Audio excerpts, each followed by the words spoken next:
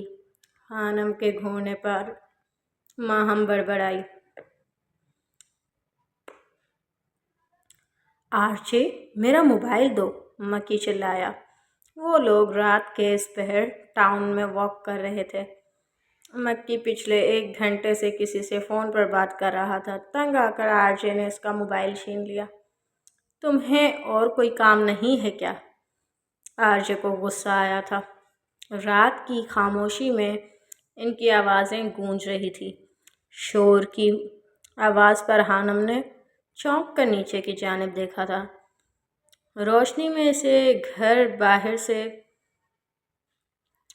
2-3 لڑکے گزرتے دکھائی دیے۔ وہ ایک دم چونکی تھی۔ سیاہ رنگ کی جیکٹ پہنے گھنے بالوں والے لڑکے پر اسے روحان جبیر کا احساس ہوا تھا۔ استغفر اللہ، اس نے اپنی ہی سوچ پر اللہ سے معافی مانگی تھی۔ نہ جانے وہ شخص کہاں سے اس کے ذہن میں آ گیا تھا۔ ملازمہ انہیں کھانے کے لیے بلانے آئی تھی اور وہ سر جھٹکتی کھڑکی سے ہٹ گئی تھی۔ وہ 5 منٹ میں منہ ہاتھ دھو کر نیچے جانے کے لیے تیار تھی۔ ماہم سکون سے آرام دہ بیڈ پر لیٹی تھی۔ اسے اپنی زندگی میں آنے والی یہ تبدیلی بہت پسند آ رہی تھی۔ آ جاؤ ماہم، کھانا کھانے چلتے ہیں۔ خانم نے دروازے کی طرف بڑھتے ہوئے اسے پکارا تھا۔ رکو ہانی، ماہم کی آواز پر وہ پلٹی تھی۔ تم کپڑے تبدیل نہیں کرو گی؟ ماہم نے پوچھا تھا۔ کیوں، کیا ہوا ان کپڑوں کو؟ ابھی صبح ہی تو پہنے تھے۔ بالکل نیا سوٹ ہے میرا۔ خانم حیران ہوئی تھی۔ نہیں، میرا مطلب اس والی الماری میں سارے نئے کپڑے ہیں جو استعمال نہیں کیے گئے، تو اس لیے ماہم بات ادھوری چھوڑ گئی تھی۔ میں نہیں چاہتی کہ کل کو ہمدان انکل کی بیٹی کو پتہ چلے اور وہ کہے کہ ہم نے آتے ہی اس کی ہر چیز پر قبضہ کر لیا۔ یار، تم آگے کا کیوں سوچتی ہو؟ ماہم جھنجھلائی۔ ہوتا تو وہی ہے جو نصیب میں ہے۔ لوگوں کی باتوں سے فرق نہیں پڑتا۔ جس چیز پر جس انسان کا نام لکھا ہوتا ہے وہ اسے ملتی ہے، ماہم نے بیڈ سے اترتے ہوئے کہا۔ وہ اکثر چڑ جاتی تھی خانم کے فلسفوں سے۔ باقی تمہاری مرضی۔ وہ دروازہ کھول کر باہر نکل گئی تھی اور اس کے پیچھے پیچھے خانم بھی۔ اگلے دن دوپہر کے کھانے کے بعد ہمدان صاحب انہیں شاپنگ کروانے مال آئے تھے۔ انہوں نے سب کو ان کی پسند اور ضرورت کی ہر چیز دلائی تھی۔ وہ پہلی بار پیسہ خرچ کر کے اتنا خوش ہوئے تھے۔ یہ جو امیر لوگ ہوتے ہیں نا، یہ اکثر رشتوں کے معاملے میں غریب ہوتے ہیں۔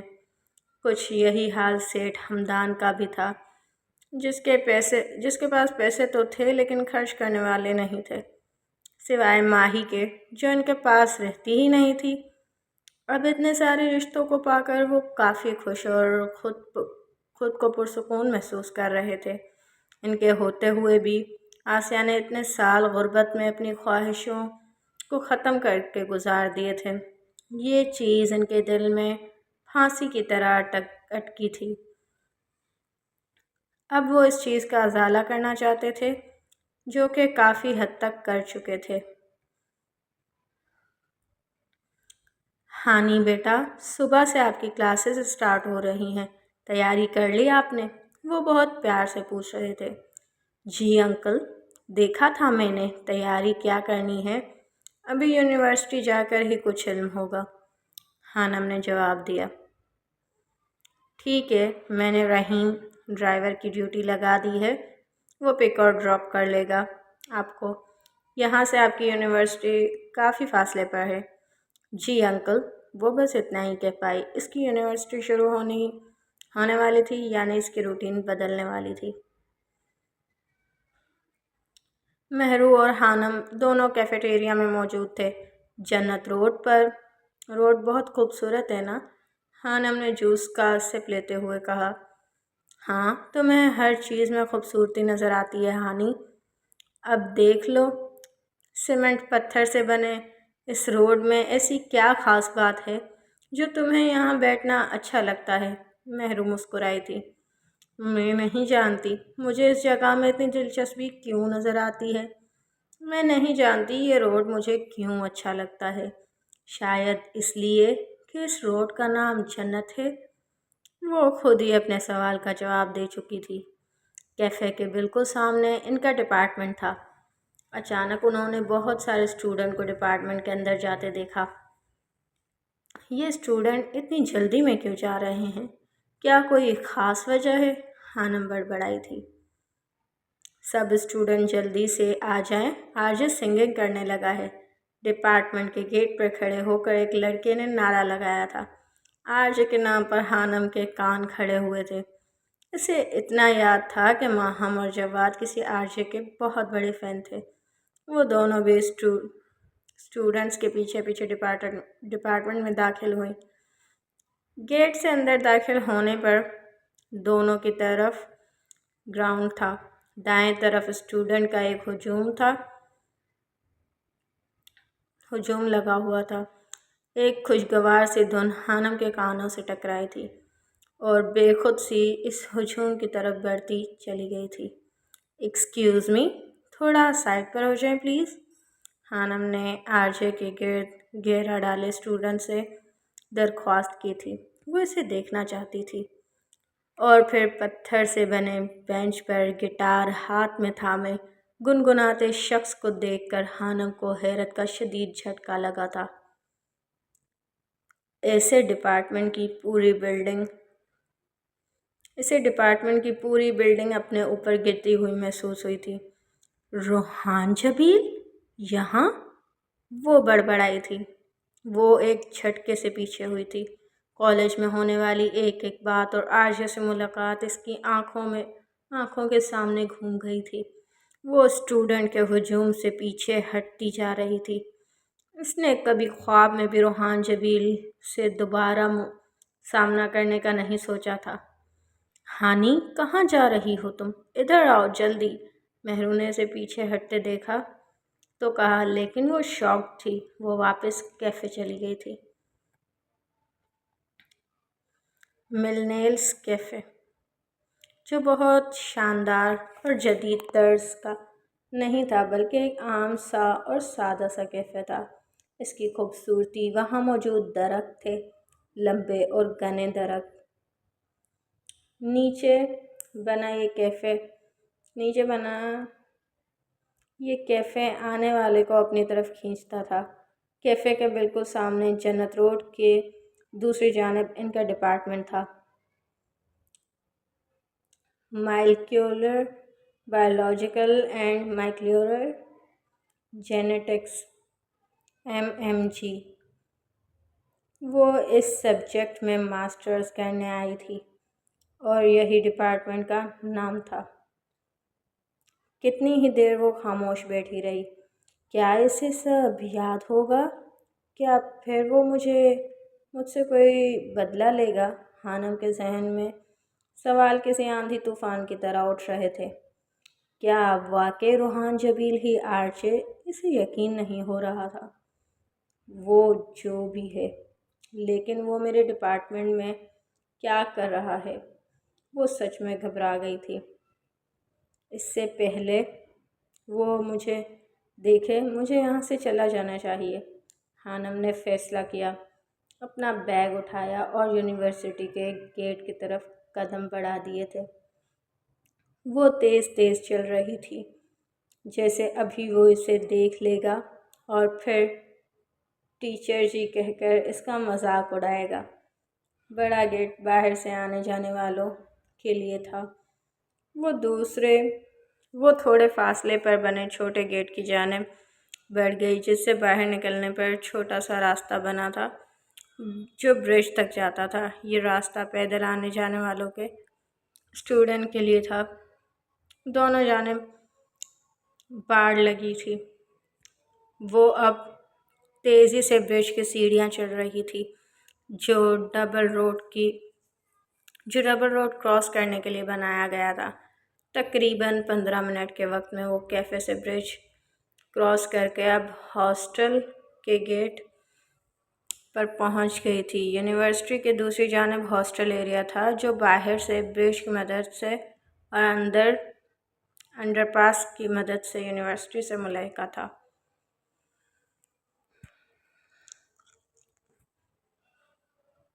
انکل، میں سوچ رہی ہوں کہ ہاسٹل شفٹ ہو جاؤں۔ یہاں سے یونیورسٹی کا فاصلہ بہت ہے، کافی ٹائم لگ جاتا ہے، اور پھر میری کلاسز بھی سیکنڈ ٹائم ہوتی ہیں۔ انکل رحیم صبح جواد کو اسکول چھوڑنے جاتے ہیں اور پھر 12 بجے مجھے یونیورسٹی لے کر جاتے ہیں، پھر جواد کو لے کر آتے ہیں اور پھر شام کو واپس مجھے۔ وہ سارا دن اسی کام پر لگا رہتا ہے۔ وہ آج پہلے دن یونیورسٹی گئی تھی۔ اسے اندازہ ہو گیا تھا کہ یہ بحریہ سے یونیورسٹی کا سفر کافی ہے اور ٹریفک کی وجہ سے وہ آج پہلے ہی دن لیٹ ہو گئی تھی۔ بہت سوچنے پر اس نے ہمدان انکل کے سامنے تجویز پیش کی، لیکن ہاسٹل میں رہنے کی کیا ضرورت ہے؟ آسیہ بیگم پریشان ہوئی تھی۔ امی، پریشانی ہوگی نا سب کو۔ اب ایک دو دن تک ماہم کا رزلٹ آ جائے گا، پھر اس کا ایڈمیشن ہو جائے گا۔ ڈرائیور انکل کس کس کو پک اینڈ ڈراپ کی سروس دیں گے، اور پھر میری کلاسز بھی شام تک ہوتی ہیں، باقاعدگی سے نہیں ہوتی۔ خانم نے تفصیل سے جواب دیا تھا۔ ہمدان انکل گہری سوچ میں تھے۔ لیکن بیٹا، ہاسٹل میں تو کافی مشکل ہوگی نا، وہاں کا رہن سہن، ماحول اور پھر کھانا پینا۔ وہ بھی فکر مند نظر آ رہے تھے۔ انکل، میں سنبھال لوں گی سب۔ اب ایڈمیشن لیا ہے تو مشکلات بھی برداشت کرنی پڑیں گی نا۔ وہ مسکرائی تھی۔ ایک بار پھر سوچ لیں۔ جی انکل، میں نے سوچ سمجھ کر فیصلہ کیا ہے۔ ہمدان، آپ بھی اس کا ساتھ دے رہے ہیں۔ یہ تو جذباتی ہے، چھوٹی چھوٹی باتوں پر گھبرا جاتی ہے۔ ایک دن لیٹ ہو گئی تو کیا ہوا؟ ہاسٹل رہنے کی اجازت میں نہیں دے سکتی۔ اگر مشکلات برداشت نہیں کر سکتی تو پڑھائی چھوڑ دو، لیکن میں اسے ہاسٹل جانے نہیں دوں گی۔ آسیہ بیگم نے خفگی سے اپنا فیصلہ سنایا تھا۔ امی، آپ یوں کہیں نا کہ آپ کا دل نہیں لگے گا ہانی کے بغیر۔ ماہم نے منہ بنایا تھا۔ اور امی، آپ بالکل بھی مت جانے دیں اسے۔ ابھی کچھ دن پہلے میں نے ڈرامے میں ڈائلاگ سنا تھا کہ ہاسٹل میں رہنے والی لڑکیوں کے رشتے نہیں آتے۔ ماہم نے اپنی طرف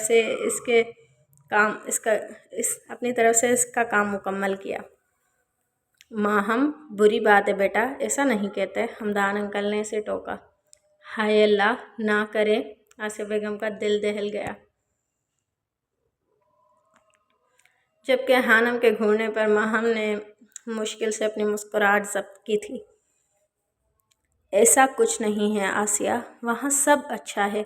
ویسے تو وہ لاہور میں رہنے والوں کو ہاسٹل الاؤڈ نہیں کرتے، میرے جاننے والے ہیں۔ انشاءاللہ کام ہو جائے گا۔ ہمدان انکل کی بات پر خانم نے شکر ادا کیا۔ لیکن ہاسٹل، میرا دل نہیں مانتا ہمدان۔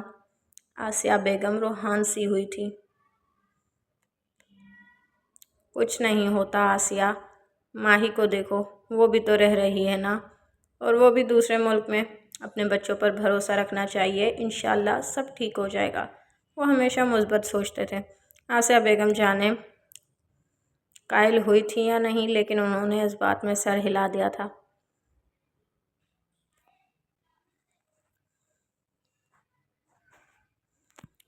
سب بہت اچانک ہوا تھا ماہی بیٹا، بتانے کا ٹائم ہی نہیں ملا۔ وہ ماہی سے بات کر رہے تھے۔ ایک پل کے لیے تو ماہی کا دل بھی ڈر سا گیا تھا اپنے باپ کی دوسری شادی کا سن کر۔ حالانکہ اس نے ہی مشورہ دیا تھا، لیکن وہ جلد سنبھل گئی تھی۔ کوئی بات نہیں بابا، وہ زبردستی مسکرائی تھی۔ تم آسیہ سے بات کرو، میں آتا ہوں کچھ دیر تک۔ وہ موبائل جس پر ویڈیو کال چل رہی تھی آسیہ بیگم کو پکڑا کر کمرے سے باہر چلے گئے تھے۔ وہ دونوں ہی ڈر رہی تھی، دونوں کو خوف تھا کہ نہ جانے سامنے والے کا رویہ کیسا ہوگا۔ ماہی نے شائستگی سے سلام کیا تھا اور اس سے زیادہ پیار سے آسیہ بیگم نے جواب دیا تھا۔ چہرے سے ہی ماہی کو آسیہ بیگم رحم دل محسوس ہوئی تھی۔ ایک بات کہوں آنٹی، اگر آپ برا نہ مانیں؟ ماہی نے ڈرتے ڈرتے پوچھا تھا۔ آنٹی، مجھے نہیں پتا ماں کیسی ہوتی ہے، اس کا پیار کیسا ہوتا ہے۔ میرے لیے میری ماں میرے بابا ہی ہیں۔ انہوں نے مجھے بہت مشکلوں سے پالا ہے مجھے۔ میں ان سے بہت پیار کرتی ہوں۔ آپ سے درخواست ہے، پلیز کبھی میرے بابوں کو مجھ سے دور مت کیجیے گا۔ میرا اس دنیا میں ان کے علاوہ اور کوئی نہیں ہے۔ ماہی کا دل بھر آ گیا تھا، اس کی آنکھیں نم ہوئی تھی۔ بے شک اس نے اپنے باپ کے چہرے پر خوشی محسوس کر لی تھی، لیکن ایک سوتیلی ماں کا جو خاکہ اس کے دل میں ذہن میں بنا ہوا تھا، وہ ڈر گئی تھی۔ ماہی کی بات سن کر آسیہ بیگم کے دل کو کچھ ہوا تھا۔ اس نے کبھی ایسا نہیں سوچا تھا۔ یہ تو وقت اور حالات اسے یہاں تک لے آئے تھے، اور وہ اچھے سے جانتی تھی کہ ہمدان اس کے بچوں کو اپنے بچے ہی سمجھ رہے تھے اور ان کی شفقت اور محبت دے رہے تھے۔ بدلے میں وہ خود ایسا ہی کرنا چاہتی تھی۔ ماہی بیٹا، آپ پریشان نہ ہوں۔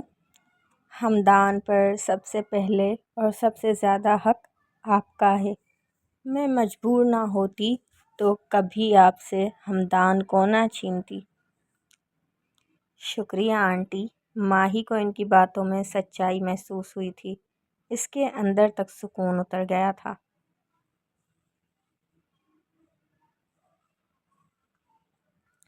مہرون خانم کو وہاں نہ پا کر اپنے آس پاس نظریں دوڑائی تھیں، لیکن وہ اسے کہیں بھی نظر نہیں آئی تھی۔ یہ ہانی کہاں چلی گئی؟ وہ حیران ہوئی تھی۔ وہ خود آرجے کی بہت بڑی مداح تھی۔ آرجے اس کے کزن مستقیم کا دوست تھا۔ وہ اکثر بیشتر مستقیم سے اس کا ذکر سنتی تھی۔ تصویروں میں دیکھا تھا اسے، لیکن کبھی ملی نہیں تھی۔ مگر وہ یہ نہیں جانتی تھی کہ جس روحان جبیل کا خانم ذکر کرتی تھی وہ آرجے ہی تھا۔ ہانی؟ مہرو نے پاگلوں کی طرح آواز لگائی تھی اور پھر ہجوم سے ہٹ گئی تھی۔ اب وہ اس کا نمبر ملا رہی تھی۔ کہاں ہو تم؟ اس کے ہلو کہنے پر مہرو نے پھاڑ کھانے والے انداز میں پوچھا تھا۔ اسے ڈپارٹمنٹ اور کیفے ہر جگہ ڈھونڈ چکی تھی۔ ہاسٹل ہوں، خانم نے پرسکون لہجے میں جواب دیا تھا۔ کیا لینے گئی ہو ہاسٹل؟ تمہیں پتہ ہے نا ابھی ایک کلاس رہتی ہے۔ مہرو کو سمجھ نہیں آ رہا تھا کہ خانم کو اچانک کیا ہوا تھا۔ میرا سر درد ہو رہا تھا اس لیے میں آ گئی۔ ہائے، سر میں درد کب ہوا؟ ابھی کچھ دیر پہلے تک تو تم بالکل ٹھیک تھی، مہرو نے اچنبھے سے پوچھا۔ یار، اب کیا فون پر ہی پوری تفتیش کرو گی؟ جاؤ جا کر کلاس لو اور میرے بھی نوٹس لے آنا، وہ غصے سے کہہ کر فون بند کر چکی تھی۔ اس کو کیا ہو گیا ہے؟ مہرو کو سمجھ نہیں آ رہا تھا۔ اب وہ بھی کہاں کلاس لینے والی تھی۔ موبائل بیگ میں ڈالنے کے بعد خود بھی ڈپارٹمنٹ سے باہر نکل آئی تھی۔ جب مہرو کو پتہ چلا کہ خانم ہاسٹل رہے گی، اس نے رو دھو کر گھر میں سب کو منا لیا تھا۔ وہ اس کے ساتھ ہی رہنا چاہتی تھی۔ وہ دونوں بچپن سے ایک کلاس اور ایک ہی ادارے میں پڑھتی آئی تھیں۔ اب کیسے مہرو اسے اکیلی کو جینے دیتی؟ وہ دونوں ایک ہی ہاسٹل میں ایک ہی کمرے میں رہتی تھیں۔ جارڈن اس باکس کا تالا توڑنے میں کامیاب ہو گیا تھا۔ اب وہ اسی لیے چھوٹے سے ڈرائنگ روم میں بیٹھا تھا۔ اس کی آنکھوں میں ابھی بھی نمی سی تھی۔ دکھ بہت گہرا تھا جو اس کی روح تک کو جھلسا گیا تھا۔ باکس میں اس کی ماں اور باپ کی بہت سی تصویریں تھیں۔ وہ ایک دوسرے کے ساتھ بہت خوش نظر آ رہے تھے۔ جارڈن نے کبھی اپنے باپ کو نہیں دیکھا تھا۔ تصویر میں موجود شخص بہت وجیحہ تھا۔ وہ مشرقی مرد تھا، شاید اسی لیے مارتھا اس پر دل ہار گئی تھی۔ تصویروں کے علاوہ اس باکس میں ایک لاکٹ نکلا تھا جس پر جابیل لکھا ہوا تھا۔ نفرت کی ایک لہر جارڈن کے پورے جسم میں پھیل گئی تھی۔ میں تمہیں نہیں چھوڑوں گا مسٹر جبیل، میں تمہیں ختم کر دوں گا۔ وہ چیخ رہا تھا، وہ پاگل ہو گیا تھا، ہاں پاگل، اپنی ماں کے دکھ میں۔ کیا میں پوچھ سکتی ہوں کہ ایسی کیا آفت آ گئی تھی جو تم یوں ڈپارٹمنٹ سے بھاگ آئی؟ مہرو نے بیگ کو بیڈ پر پھینکتے ہوئے سکون سے بیٹھی ہانم سے پوچھا۔ ویسے ہی مجھے بھوک لگی تھی۔ کیا تم پاگل ہو ہانی؟ مہرو اس کی منطق پر حیران رہ گئی۔ تمہیں کیا آفت پڑی تھی جو میرے پیچھے پیچھے بھاگ آئی ہو؟ ہانم نے الٹا سوال کیا۔ کیونکہ تم وہاں سے چلی آئی تھی، میں اس لیے آ گئی۔ تو میں بھی اسی لیے آ گئی تھی کہ وہاں پر وہ آ گیا تھا۔ وہ کون؟ مہرو اس کی بات پر چونکی تھی۔ وہی روحان جبیل، منحوس۔ ہانم نے موبائل کو پٹکتے ہوئے کہا۔ کون روحان جبیل؟ مہرو حیران تھی۔ اسے نہیں پتا تھا کہ آر جے ہی روحان جبیل تھا، جیسے ہانم کو نہیں پتا تھا کہ روحان جبیل ہی آر جے تھا۔ وہی تمہارا کرش آر جے، ہانم نے جلے کٹے لہجے میں جواب دیا تھا۔ کیا؟ سچ میں؟ مہرو کو لگا جیسے کوئی دھماکہ ہوا ہو۔ اسے یاد آیا تھا روحان جبیل جس نے کالج میں ہانم کی ناک میں دم کر دیا تھا۔ اف، کیا واقعی؟ کیا آر جے ہی روحان جبیل ہے؟ وہی روحان جو کالج میں تھا؟ ہاں وہی۔ ہانم کو کوفت ہوئی۔ کھاؤ قسم۔ مہرو کا غصہ رفو چکر ہو گیا تھا۔ اب وہ دلچسپی سے پوچھ رہی تھی۔ اس کے اس طرح کہنے پر ہانم نے اسے گھورا تھا، جبکہ مہرو نے ڈھیٹ پن سے دانت نکالے تھے۔ مزہ آنے والا ہے۔ پتہ ہے وہ ہماری ہی کلاس فیلو ہے، ہمارے ہی ڈپارٹمنٹ کا، ہمارے بیچ کا۔ کیا؟ مہرو کی بات سن کر ہانم کرنٹ کھا کر اچھلی تھی۔ ہاں، میرا کزن بتا رہا تھا۔ میں نے بہت سنا ہے اس کے بارے میں۔ صبح میں اس سے ملوں گی، میرا کزن ملوائے گا، اور تمہیں میں اپنے کزن سے ملواؤں گی، مستقیم عرف مکی، آر جے کا بہت اچھا دوست ہے۔ مہرو اور بھی کچھ کہہ رہی تھی، جبکہ ہانم کی شکل دیکھنے لائق تھی۔ آنسو اسے اپنے گلے میں اٹکتے محسوس ہو رہے تھے۔ وہ ہمارا کلاس فیلو کیسے بن گیا؟ اسی سال اس نے پری میڈیکل میں ایف ایس سی کی ہے۔ ایم ایس سی سے پہلے بی ایس سی کرنی ہوتی ہے۔ وہ ڈائریکٹ ماسٹرز میں کیسے آ گیا؟ وہ حیرت سے پوچھ رہی تھی۔ وہ سب کر سکتا ہے، کچھ بھی۔ جتنا میں نے سنا ہے اس کے بارے میں، مجھے نہیں لگتا کہ اس کے لیے مشکل ہوگا ایڈمیشن لینا۔ کوئی نہ کوئی جگاڑ لگا لیا ہوگا، مہرو اپنی دھن میں کہہ رہی تھی۔ وہ نہیں جانتی تھی کہ کالج میں آر جے نے ہانم کے ساتھ کیا کیا تھا۔ ہانم نے اسے کچھ نہیں بتایا تھا۔ اس نے ہانم کے چہرے پر غور نہیں کیا تھا، جس پر پریشانی واضح تھی۔ کیسی ہیں آپ بی جان؟ اور بابا سائیں کیسے ہیں؟ شام نے گاڑی پارک کی اور باہر نکلتے ہوئے کان سے لگائے فون پر بی جان سے پوچھا تھا۔ میں ٹھیک ہوں بیٹا، تمہارے پچھلے 3 دن سے تمہارے بابا پچھلے 3 دن سے بزنس ٹور پر گئے ہیں۔ میرا فون نہیں اٹھایا اور نہ خود کال کی، بی جان افسردہ سی کہہ رہی تھی۔ ان کے لہجے میں دکھ محسوس کر کے حشام کا دل دکھا تھا۔ ایک بات پوچھوں آپ سے بی جان؟ حشام نے مال میں داخل ہوتے ہوئے پوچھا۔ وہ کچھ ضروری چیزیں لینے آیا تھا۔ ہاں پوچھو بیٹا۔ بی جان، بابا سائیں آپ سے اتنی محبت کیوں نہیں کرتے جتنے چھوٹے بابا سائیں حیدر جبیل، جنہیں سب لوگ شاہ جبیل کہتے تھے، چھوٹی ماں عائشہ جبیل سے کرتے تھے؟ اس دنیا سے جانے کے بعد بھی چھوٹے بابا سائیں نے دوسری شادی نہیں کی۔ وہ اب تک انہیں چاہتے ہیں، اور ایک میرے بابا سائیں ہیں جنہیں آپ کی زیادہ فکر نہیں ہوتی۔ جس سوال سے بی جان ڈر رہی تھی کہ ان کی اولاد ان سے وہ سوال نہ کر لے، وہی سوال آج حشام کے لبوں پر آ ہی گیا تھا۔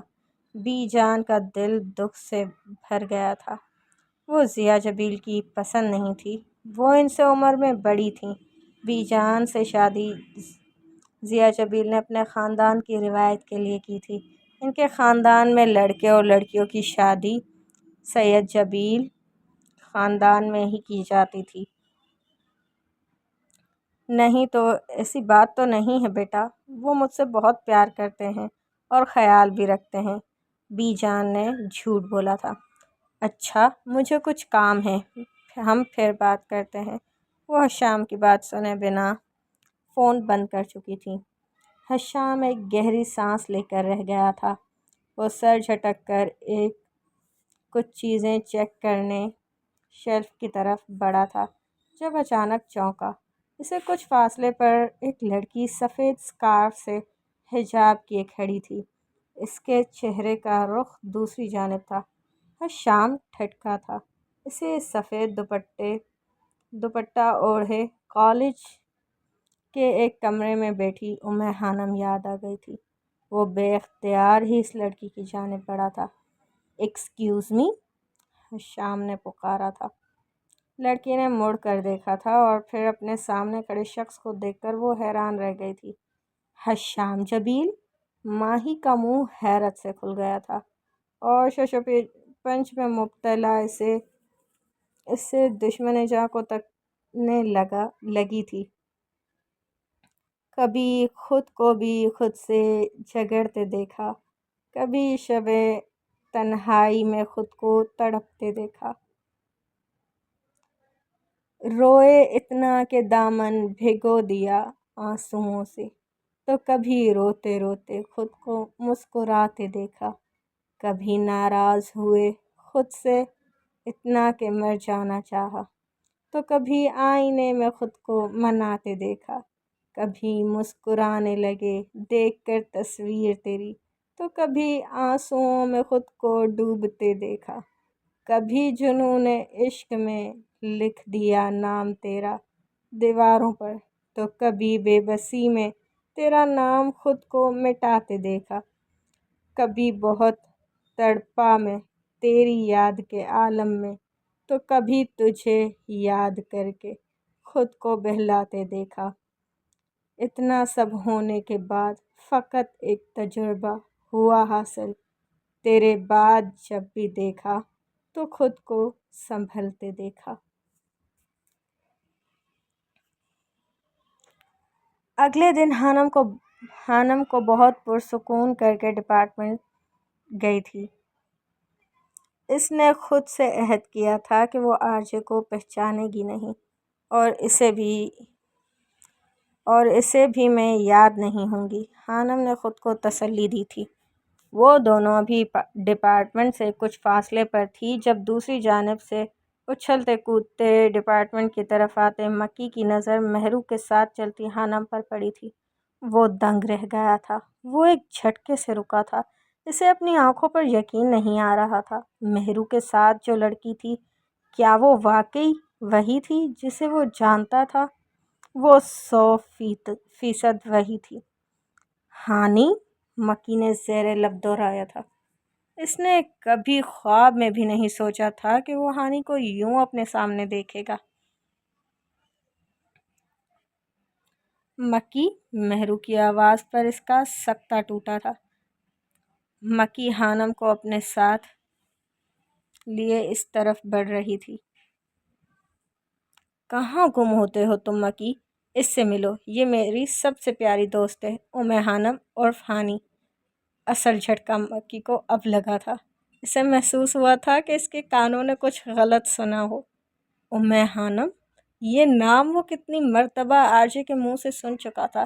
اس کے فرشتوں کو بھی خبر نہیں تھی کہ ہانی ہی خانم تھی۔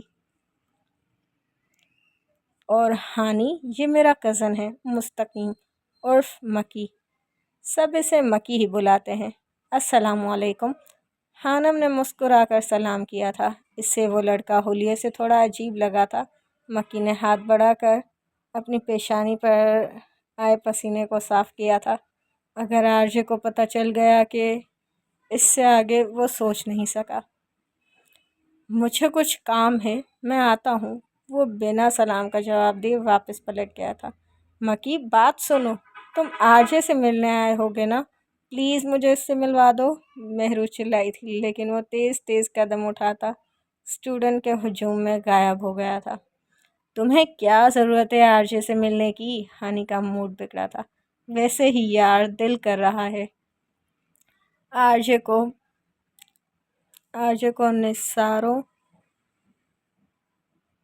آرجے کون سا روز ڈپارٹمنٹ آتا ہے؟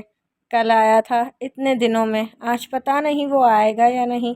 مہرو اس سے ملنا چاہتی تھی، جبکہ ہانم نے اس کی اس خواہش پر افسوس کیا تھا۔ اوکے گائز، دین یہ ایپیسوڈ کمپلیٹ ہوا۔ نیکسٹ انشاءاللہ بہت جلد اپلوڈ ہوگا۔ اور ابھی تک اگر آپ نے چینل کو سبسکرائب نہیں کیا ہے تو پلیز چینل کو سبسکرائب کر دیں اور اپنے فیوریٹ ناولز کمنٹ سیکشن میں ضرور بتائیں اور ویڈیو کو لائک کر دیں۔ تھینک یو، خدا حافظ۔